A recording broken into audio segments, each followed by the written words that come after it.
häkkiin, joten siinä mielessä tietysti mielenkiinnolla nyt seuraillaan. Olen sen verran kyllä vanhan liiton mies taiteilija Suikkasen kanssa, että pitäytyisin myöskin vanhassa, mutta mehän emme täällä todellisuudessa päätöksiä tee. Me annamme vain vinkkejä. Konstantin Barulin on maalillaan ja kyllä sieltä Jarkko Immonen näyttää ensimmäisenä liukuvan. Immonen, joka tässä pelissä on jo yhden syöttöpinnan kerännyt itselleen, on Suomen joukkueen paras pistemies tehoin 4+2. Koivun Mikolla on tehot 2+3 ja sitten ei muuta kuin mielenkiinnolla seuraamaan. Immonen siis epäonnistui edellisessä rankkarissaan, mutta onnistui sitten Masalskisia vastaan.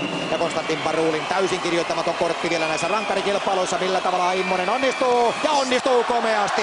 Laittaa komeasti rystypuolelta kiekon reppuun. Ja siinä on ainakin avaus hieno Suomelta. Ja koko ajan tässä puhutaan näistä taiturimaisista venäläisistä. Nyt se sitten nähdään, millä tavalla Ilja Kovaltsuk vastaa tähän huutoon, kun Jarkko Immonen pistää rystyltä oikein kauniisti maalin kattoon. Kovaltsuk pääsi kolmannessa erässä läpi. Silloin Teemu Lassila oli parempi. Muistetaan, että Lassila oli omassa rankkarikilpailussaan mainio. Ja sitten kuulette, missä yleisön sympatiat tällä hetkellä ovat, mutta tämähän ei sympatiaottelu ole ollenkaan. Kovaltsukin kova vauhti ja kova veto. Ja Teemu Lassila pysäyttää kiekon komeasti ja näin ollen siitä ei ainakaan ratkaisua Venäjälle tule. Ja sitten Mikko Koivu, joka on onnistunut siis kaikissa ampumissaan rankkareissa. Näinköhän se jatkuu, nimittäin 3 onnistunutta rankkaria. Se on kova suoritus, se on kova prosentti, tämä on pelaajalle vaikea tehtävä ja Minnesotan mies tulee sieltä kovalla vauhdilla jälleen. On pistänyt rystyltä tähän mennessä, että nyt sitten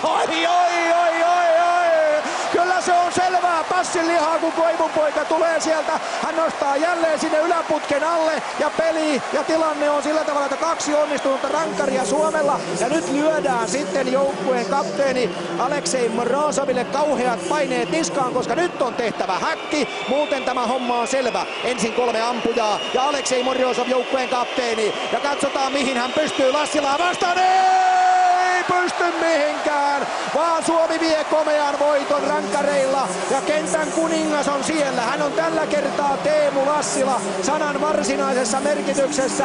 Kaveri lyödään häkkiin ajassa 4.37, kun Venäjä on saanut 2 nopeaa maalia ja sitten lyödään Lassila paikalle. Ja mitä tekee Lassila? Pelaa aivan hurmiossa koko ottelun siellä, torjuu Ovechkinin läpiajon, torjuu Kovaltsukin läpiajon, torjuu rankkarin Kovaltsukilta, torjuu rankarin Morozovilta. Mitä vielä kansa haluaa? Mitä kansa vielä haluaa? Kansa on saanut mitä kansa on pyytänyt. Suomi nousee 2-0 takaa-asemasta 2-2 tasapelin ensin ja nousee rankkarilla 3-2 voittoon. Ja nyt alkaa sitten tämä kova pekuleeraus, koska Suomi nousee siis, kun vielä katsotte tämän Morozovin rankkarin, Suomi nousee siis tässä lohkossa nyt voitollaan 10 pisteeseen.